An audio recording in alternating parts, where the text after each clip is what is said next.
Thank you very much, and that was a wonderful introduction. So I remember coming home one day to my then apartment complex. I was living in a large apartment complex, and someone had helpfully put this sign on the door. Leave stick-in door. The locking mechanism is broken from the inside. The apartment complex will be called tomorrow for repair. Thanks. Thanks is not even spelled correctly. This is a complex security decision that we face every day, and this is usually where I remind students that accessibility is also a major component of security. So removing the stick from the door, and there was indeed a branch from a tree stuffed in the door. We're not talking about high-tech attacks here. And I really love this sign because it highlights the impact of context. Because what I should do here is highly dependent on how good of a management company I have. If I have the sort of management company that comes out at 2 a.m. and fixes small problems, dear God, I am taking the stick out of this door and I am phoning them. If I have the sort of one that doesn't fix anything for the 3 months straight, I am leaving the stick in the door because the sign is more likely to be accurate and it does not matter what emails they send me. Humans are applying context all the time, and one of the big things we should always ask whenever we're getting a human involved in security at all is, why are you getting them involved? If we could just do the security correctly, we should just do that. Please get me out of a job. Make all the security just work. We are getting them involved for a reason. And that reason usually involves contextual information that they possess or knowledge or something else that they have. And this is a kind of a good example of that. Here's just another random one I found. Especially during the pandemic, there were tons of donation points that popped up everywhere. This one's actually in a small glass center in the middle of nowhere that you can see like the corrugated iron in the back, and you're like, okay, is this safe? It's an awesome question. What about this one? We're going to talk about complex security decisions, and stepping back again, what are you actually asking the end user? Because you as a designer or you as an engineer, at some point, you went and designed this system, and there was something you didn't know, or something you didn't have, or something you couldn't do. What is it? Because I often find that if you step back in a process and you try to figure out what it is you're really trying to ask the end user, answers fall out so much more naturally. As opposed to say, well, I'm trying to inform them about the cookies. Well, no, that's not what you're asking. You're asking for risk acceptance here. You're trying to figure out whether or not the user is willing to accept this risk. It's a risk acceptance question. It's not framed that way, fine. But if you don't, kind of stepping back and thinking about that helps. So that's just kind of my overview on usable security. I wasn't certain how much we were going to get to before my talk started. But phishing. I always start phishing talks now with pictures of scam emails because I've had one too many discussions involving like the sort of fish that swim in streams by accident. So this is a phishing email. This is really a phishing email. If you take a look at it, it has some beautiful indicators of being a phishing email. It's undisclosed recipients. Dropbox is never going to send to undisclosed recipients. It doesn't use proper English. It claims to be Dropbox, which it clearly is not. And it goes to this random web page that is clearly not Dropbox. This is definitely phishing. Then we have this. Hi. It's from your company. It asks you to reset your account, and it's from your LastPass administrator. This won the award of most reported phishing at my university, but it is not. This is not phishing. You pull up the DKIM signatures. Oh, sorry, off topical topics. This is definitely real. And the thing is, though, if you go down the list of stuff we teach end users, right? You know, I just did the whole list. It's not phishing. Why are we getting humans involved in this? Because if what we want them to do is spot your company, reset account, or a salutation or something missing, we've got LLMs. I could go and find every email in your inbox right now that has hi, comma. Completely capable, NLP. There's something else we're asking the end user. We're not asking them to find that. We're asking for something else. And what we're asking for is authentication. And this is where you have to kind of take a step back and realize that phishing is an authentication problem. We only have phishing as a problem because authentication has not succeeded. And let me take a step back and step you through that one. Normally, we think of authentication as me authenticating to a server. This here I'm picking on Netflix, but it really could be anywhere, right? You just go and you type in your password and you prove who you are to the server. Maybe I have to use Duo Security to do it. Maybe the server is really suspicious of me and needs a second factor. But all of this is me expressing to the server who I am. But authentication is two-dimensional. And if you look at a lot of security messaging and most of the problems in phishing, it all comes down to the assumption that, well, I have to do all this work to authenticate to you, but you do no work to authenticate back to me. And admittedly, I know I'm skimming over a lot of research that made about just how hard it is to do that backwards authentication, but that's where phishing is living. It's living in this space in which the user is expected to authenticate the server or the computer or whoever it is they think they're interacting with. And how are they supposed to do that? And the answer is all this advice we give them. Does the server know your name? Does the server know how to speak proper English?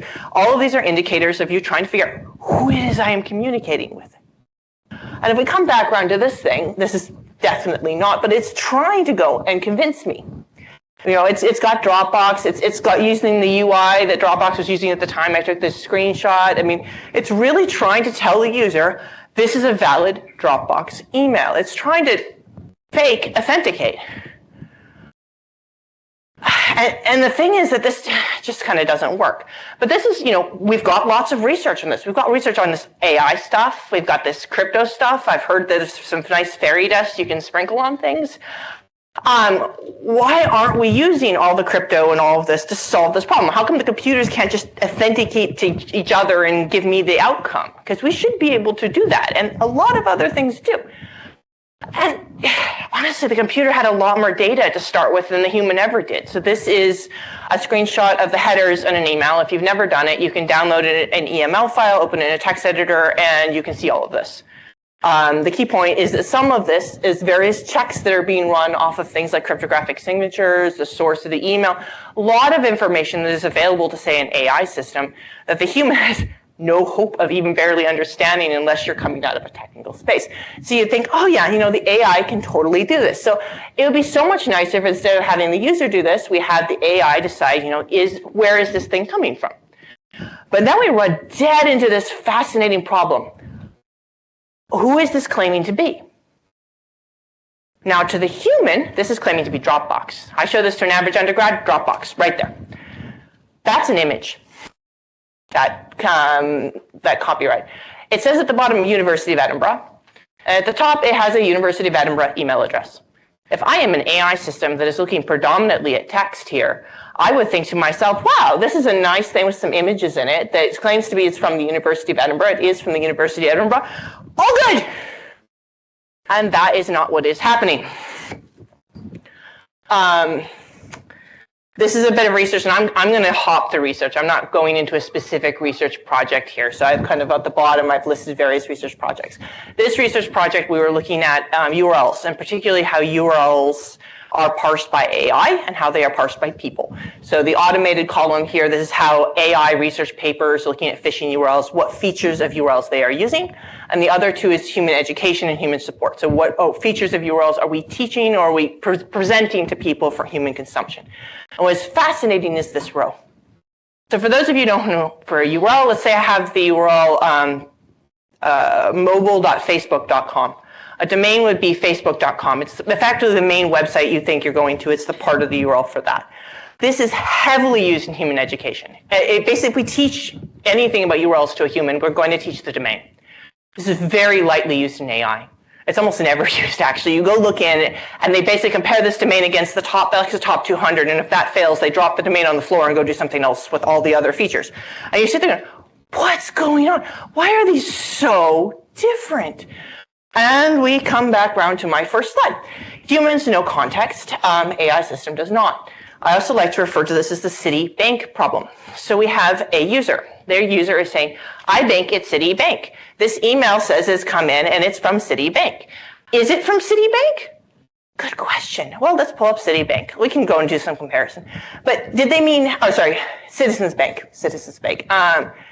Did they mean Citizens Bank or did they mean Citizens Bank? Or Citizens Bank and Trust, because humans are not very accurate. Citizens State Bank. Maybe we mean Citizens Bank and Trust Co. And I can just keep going. And this is a nice case, right? These are all real banks. I have a Too Hard for Undergraduates project called, Is the Content from This Page from Microsoft? And that is a hard problem. I've never even been able to frame that problem at a level where I could even begin to have an undergraduate target it. Just simply, now I don't mean the security certificate. That's easy. I'm saying the content of this page. Did it originate from Microsoft or not? Yes or no? I have played this game with Microsoft employees where I email them a URL and say, is this yours? And they respond back, I have no clue. And you expect a user to do this. Great. And yes, we expect users to do this. Only click on links if you are certain that the contents are safe. What is this asking? This is asking an end user to look at the URL, use the domain knowledge, I mean by domain I mean the actual domain of the URL, to figure out whether or not this is where they intend to go. Yeah, they can't do that. There's a lot of research saying they can't do that. This is some of my own research saying that they can't do this. This is a survey. This is a much larger survey we did, but we just showed them a mountain of domains or URLs. But all the URLs are short and what I would refer to as best case. So 6 of them had this format, profile.facebook.com, mobile.paypal.com. So the company name is in the domain position here. And unsurprisingly, most of them got this correct. It's not actually that hard. This is kind of perhaps concerning over here, but we're going to ignore that for the moment because there's this slide. Now, if I go and move that nice Facebook word over on one position, but neither of these go to those 2 companies, just to be very clear. Everybody thinks they do, and they all get them wrong. And this works. I've done this in front of teenagers and like multiple choice questions. Flat on their face. We don't even need to make complicated URLs for this to all fall apart. And you talk to them, and they're like, there is no way this could not go to Facebook because Facebook would sue them. You're like, so we did a different project in which we said to ourselves, okay, people can't straight up read these, but computers can read these. So now we're not at AI yet, but we're starting to try to look at more computer mediated. So maybe we can process data, we can provide it to users, we can meet in the middle. We're trying to compare expectations, like I'm looking for Citizens Bank, and then, is this the Citizens Bank you're looking for? And this is the shortest report we could come up with that would allow someone to accurately tell whether or not a given URL is going where it says it's going. And this is so short because I specifically picked one that didn't include any of the stuff here, so it would fit on the slide. Because we automatically search for this and a whole pile of other stuff, and then selectively show it. This is ridiculous. Nobody who's working outside of security should ever have to go through reports like this, but this is literally what it takes. Because if we removed anything on this list, you would see a huge chunk of suspicious URLs get through and not be something you could detect. All right. So, all right, users just can't do this. They can't look at a URL and figure out where it goes. This extends to email addresses, for example, which are effectively URLs. And we've got some space here. So why aren't we just throwing AI at this? And of course we're throwing AI at this. We're throwing a ton of AI at this. In fact, I'm reading news reports about how people are trying to gum up AI for LLMs so that they can protect their content. And I'm thinking, man, you guys are late. You should go see the Phishers, because they have been trying to gum up AI for quite a while. So you might look at this email and think to yourself, wow, that looks like it's from Starbucks. And then hopefully you look up and see it's from Gmail and realize that this is really phishing. But as a human, you would look at this and say, man, this is totally Starbucks. If I turn off all the images and run it in Thunderbird, Outlook will not show you this, by the way, I get this, which is confusing. So let me word cloud it for you. That is a Greek restaurant. In fact, if you pull it up in the raw HTML, you're like, wow, this is scraped off a Greek restaurant's webpage. The Fisher, and I am not joking, probably has some automated system that goes out and scrapes random restaurants, dumps the text in, puts it either on white, or in this case, you can give a URL with HTML and you can give a URL with just text, so it can be seen by different types of readers. It's put the just text one as the Greek restaurant, and for anyone rendering HTML, you get to see the nice, beautiful page over here. This is pure AI hostility, because this is designed to screw up word frequencies. It's to make sure that the computer sees Greek restaurant and the person sees Starbucks. And let's just add a Citizens Bank problem on top of this. If you click on this link, you go to Google APIs. Is Google APIs a reasonable place for a small Greek restaurant to potentially be hosting a file? Maybe. It's possible. Starbucks? No. But again, the AI is probably doing word frequencies, especially considering, one step ahead. That is my go pick up my son alarm. My husband is in charge of that. Anyway, and so when we think about AI, and this is what I'm going to kind of start moving more into this part of the talk, usually we think of AI as strict classification, right? I give it the email, it tells me, is this phishing, is this benign? And please, I really hope every single one of your organizations is running something like this on the exterior mail server and getting rid of 90% of the cases that should never be shown to you.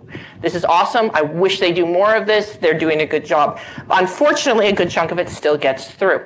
And this model does not work for things that went through. Because imagine something hits your inbox and you're sitting there going, well, what do I do with this? How do I get good advice? And people are like, oh, well, we can run this fancy AI on it. I'm like, if you could run the fancy AI on it, please go run it on the mail server and stop running it on my desktop. And so when we think about things that the user is seeing, this is the stuff that AI has already failed on. And this kind of gets interesting when you start thinking about why, because you're like, well, but Cami, you're talking about an image. And, you know, we've progressed in image parsing.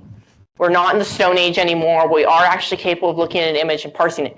But the thing is that that takes energy, and it takes compute power. And so if we look at this little cycles off a different bit of research on kind of what happens to phishing when you report it, this doesn't have much compute. This has a bit more compute, but honestly, we're not using it as compute right now. We're using it as human resource time, and these people are floored. But in terms of research potential, you could do image processing there, even if you can't do it up there. But in order to get to that point, you have to get the user to report it. And this is a whole other interesting thing. So now I'm going to kind of move forward into a bit of research that is ongoing right now. It's not really coming to an end, but I personally think that this is an undervalued point. Right now, we do a lot of phishing education by sending out fake phishing, and you click on something, maybe you get some education. But we rarely ever actually try to congratulate or give feedback on successful reporting. We don't say, oh, good job, you noticed this really weird thing in the email. Often we say things like, please don't click on links. I did a different research project, not on the screen, in which we looked at everything people say when they report. And it's phenomenal the number of people that are effectively parroting the standard solutions. The help desk responds back with, the standard set of solutions that have, been blessed by the security team. It's a long list of don't do these things. And then you start seeing all these people reporting phishing, and they're reporting back, I didn't, and then the whole list of things from the list. And they're not aligned. But we'd really like to make this point a bit more helpful, because we want people to report. We want them to have positive experience. And even more, this is somebody who's actually engaged with security. Oh, thank God, we love these people. How do we give them positive feedback that helps them learn? And so this is a bit of a project we are in the middle of. So right now what we do is we feed the email into the human. We feed a whole mess of advice into the human, like stacks and stacks of it. We expect the human to kind of sort this out and do what the AI did, phishing benign. We would really like to start making a space in which AI is not doing phishing benign anymore. It's trying to provide facts to the end user that have been pre-processed. So how can I take something like, it passed DKIM for Gmail, and convert that into a statement that a person can actually verify? In this case, what we're kind of fake doing is we're having the AI try to figure out, what sector is this claiming to be from? Is this, actually don't know why it says package shipper here, but, is this a file transfer? Is this, and what is it talking about, and what is it asking you to do? And then this is information that an end user is capable of looking at. You can look at that information and say, well, yes, I do think this is a package shipper, or I do think this is a file transfer service. That's correct information. And if you give me this information, and you give me the EML file, now my AI can do a whole lot better, because now that domain isn't a question mark anymore. Banks should never send from Gmail. This is a hard fact. If you ever see a Gmail address sending you something from a financial institution, it is phishing. And I can give you those hard statements. So what we're starting to try to look at is how can we do AI to maybe reach kind of this central, this middle point, allow users to correct it, because AI hostile, but again, correcting it within a space that they are very capable of using the language of, not asking them to parse a URL, and then using that to actually come down and give advice. We've been doing a massive focus groups on this. Initially, we were just trying to give them, like phishing, not phishing, which is what the initial focus groups told us they all wanted. And then we discovered just from watching them that they're going to click anyway because they're curious now. And they don't understand the consequences. And a lot of them would talk about how they don't understand how this could be bad. Like that they're just going to look at this phishing, the web page. How could that be an issue at all? What is the phisher expecting to get out of this? You see things like, if you're familiar with gray listings, the idea that the phisher is just trying to get you to respond back so that your mail server will treat the next email differently. So if I email someone outside the university, sometimes the server adjusts and says, okay, well, if you've emailed them, they're probably less likely to be a threat. So the next email that might have originally triggered something now doesn't trigger anything. And we have a problem. But that's not evident to them. So one of the things we've really discovered is we need to not just say phishing, not phishing, but actually provide them, what kind of scam could this be? Where's the money? What is the phisher after? What are they trying to get out of me? Things like this. And then I'm not showing you the full thing we came up with, but also using things like what is it asking you to do, and then suggesting, well, what could you do about this? So take that huge mountain of advice and dice it and say, okay, here's a bit of advice that actually pertains to this situation. And as I said, this is midway. But we have a couple lessons out of this. So this is on humans, then I have another one on AI. Yeah, I kind of talk about benign versus phishing is not necessarily good enough in this situation because they're curious. They've already looked at this email. They've come to a judgment. They want to know if they're right, and they want to learn a little bit. I don't think we're paying attention to reported phishing as a training opportunity at all. It's a learning experience at this point. They really do respond better to having the information converted into something that they can understand. And you just meet so many people who are like, well, I once reported phishing, but nothing happened, or it sounded like I sent to a bad black hole, or someone echoed me back something that sounds like no one ever listened to my email, and I've never reported a phishing again. And I'm saying, this is bad. We need to work on this. From the AI side, I keep hearing explainable AI, but I'm sitting there thinking to myself, these users do not want the AI explained to them. They don't want the judgment of why this is phishing explained to them. They want to be able to negotiate with it. They want to say, okay, well, you thought it was a bank, but I don't think it's a bank. I think it's this other thing. Now adjust your advice and be able to play with it. And someone else mentioned this about curiosity, about to really support curiosity with users. We're really lacking data sets of reported phishing, which is very different from main phishing, because I'm talking about the phishing that gets through the AI system already once. The stuff that got caught by the AI system, it's much easier to get corpora of that. But this is a hard space to research because of that. The AI hostility, I think, surprises more security people than I thought it would. I have beautiful examples, much like the Starbucks one. This is evil for AI, and that shows. God, I have a whole different mini talk in which I talk about we will never statements. And this kind of comes back around to what I said from the last pass example at the beginning, right? We will always address you by name. I have whole examples cases. We will never ask you to go and text us. We'll never ask you for your information via text message. They do in Canada. We will never text you a phone number and ask you to call back. UK, I have examples. It is wrong to assume the security teams are capable of following the we will never statements. And users learn from it. And it is problematic. And these are just some high-level takeaways. Really think about why humans are needed in security decisions. Balance what computers and humans are good at. Computers are much better at reading a URL than a human, but that doesn't mean they know where they think they're going. Consider how AI and humans can collaborate to solve hard security problems, and identity and authentication are very serious issues. Phishing gets a lot more traction and spread than authentication, but honestly, authentication is the thing hiding right behind it. And thank you very much.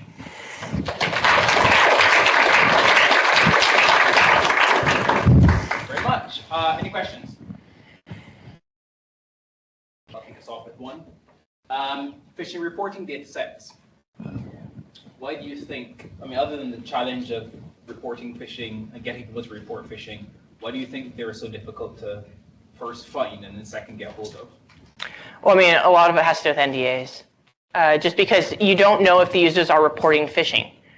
They report all sorts of things. I talked to one person who's like, yeah, they'll report their coworker that they don't like. So their coworker they don't like sends an email and they mark it as phishing, and then that ends up at the corpus. And for many NDA reasons, you do not want that email in the corpus that's given to the academics. And so it is actually a worse filtered data set than the stuff that was filtered out at the gateway, because the filtered out stuff was known phishing. And so this is hard to get from that reason. Also, when I first started this research, I just kind of assumed everyone was nice and would like take phishing that has been reported and report it up to the powers that be, that then label it and feed it all back downward in this beautiful cycle. And no, I've learned that some people do that, but actually most organizations do not feed reported phishing back upward. In fact, most of it seems to be reported back upward just because Microsoft 365 is adopted by so many groups.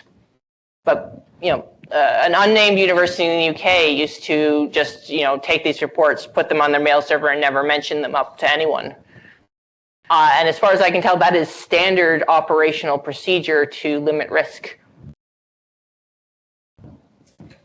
I'm Tracy. So this is actually really interesting to me because for the last several weeks, I have actually been asking our various vendors, you're blocking 90% of it, stuff's getting through. I want to understand more about the kinds of things that are getting through so that I can do something. I can train you. These are the kinds of things as a user you should be looking for. And what I have finally figured out is no one can answer the question. Well, they don't know where it is. Well, that's the problem. So no one can tell getting through. It's a little bit like asking a negative question. I said this to my email hygiene vendor, and as I'm saying it, I'm thinking, well, this is a stupid question because if you could identify it, you'd be blocking it. Well, okay, so the reports are the best place to find it. Like wherever your ticketing system is living, that is where you need to go find it. And unfortunately, they do not always label them. But those are the only ones you have. And this is why reporting is so important. This is why you see so much emphasis put on it in white papers and things, because the only way to track things that are landing in inboxes is for the users to report them. Anything that lands in everybody's inbox landed in the IT administrator's inbox and has already been blocked. So actually a shocking percentage of email is a lot more targeted than you would realize. When I first started phishing, I'm like, oh, this stuff, it goes out to everyone. Heck no. It targets departments. It targets, graduate students of specific researchers. It is shockingly targeted and shockingly randomized. Let's not even pay attention to LLMs. Let's just change order numbers for every single email. And this is a protective mechanism. It's to make sure that when the IT administrator does find this thing, they only block a percentage of it. And again, this group has been iterating for a very long time. How do I get past the scanner? How do I make sure the IT administrator only blocks a percentage of my emails? How do I do all of this stuff? And that makes it very hard.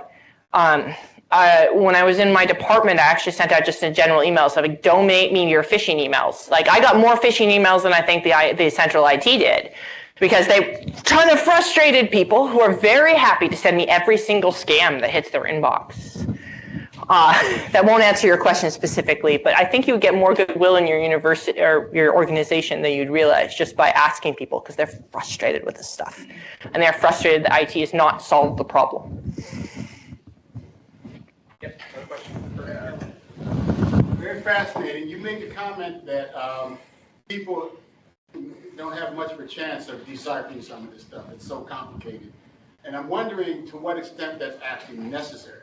Yeah. Because there's so many things that we learn how to do as humans that we can't explain ourselves as to how do we detect that? How do I develop a sixth sense for when somebody is lying? I don't know. I could just tell.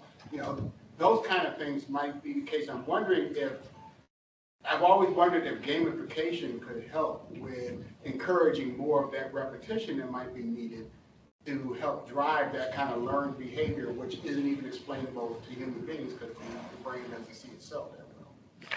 Rick Wash has some beautiful research on kind of the phases people go through when they're looking at phishing email. He did this with both end users and system administrators.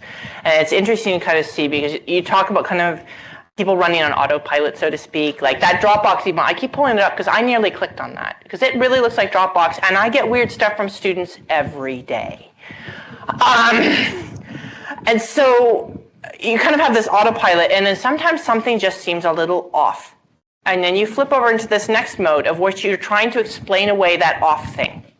Now, for some people, you might look around a little bit, look for some clues, and you're like, oh, but this could be, maybe you explain it away and you move back onto going and processing the email, or maybe you move over onto deleting it, or better, reporting it.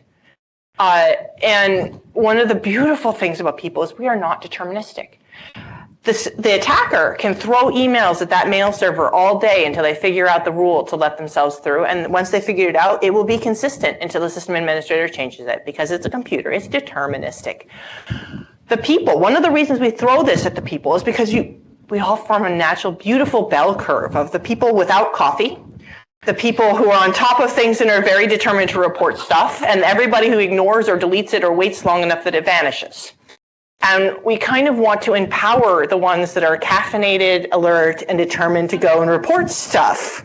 Because if you report it, hopefully the admin sucks it out of everyone's inbox in 20 seconds, and then it's just gone. And the ones without coffee that are a bit slow anyway don't even have it to click on. And this is kind of where, we talk about humans as the weakest link, but this is actually one of our strengths, is our lack of determinism, the fact that we do not behave the same way. And when you have a large population, we complain about the ones that click, but we've got to start better supporting the ones that report and encouraging them and finding ways to support actually system administrators. It's a completely different talk about how overloaded system administrators are with these reports and how they are very hard to process them at speed and at scale. But if we can speed that end up, man. Talking about that as a possibility, or that becomes institutionalized, that might help with the positive incentive that you're talking about. So, do you mean gamification for training, or do you mean gamification like modeling the scenario? No, for doing things that provide incentives that turn it into a game that the more you report, you get you're winning the race, the reporting race. And I get to wear the special t-shirt, the special hat. I have almost never seen that happen, mostly because, unfortunately, fake phishing attempts are often paired with you want just some extra training. And that, unfortunately, means that the negativity can come around. Like, you can try to do stuff around the positive, and I expect there are people in the audience who actually do training on the ground more than me that could speak to how effective that is. But honestly, most people, that gamification is worth less than their day job. And they really just want to get their day job done. And this can make it really hard to add that in. That said, there are a lot of things that I have seen around reporting that aren't gamification, but they're fast feedback, and they give you that little happy positive experience. That statement I made about how you report things and it gets sucked out of everyone's inbox, most of this crowd knows that. That is a shock to most users I talk to. It never occurred to them that reporting this phishing might actually protect another person at their organization. When we did an analysis of what people say when they do report phishing, a lot of those people did know that. They reported and said, this is particularly problematic. This is particularly impactful. Please do something about this. I reported this last week and it's here again. Please do something about it. They are talking a lot more about kind of protecting their fellow people. I have seen a little bit of research that's tried to do things around just matching subject lines. So when you report, it automatically responds back and says, 6 other people within the last hour have reported an email with a similar subject line. It doesn't say whether it's phishing or not. It just says that, you're not alone. Other people think this too. That is actually valuable data, and maybe it's valuable enough to wait the couple hours before someone bothers to email you back about whether or not this is or is not phishing. And that also kind of plays, not in gamification, but warm, fuzzy feelings. Wrap things up there. Thank you so much.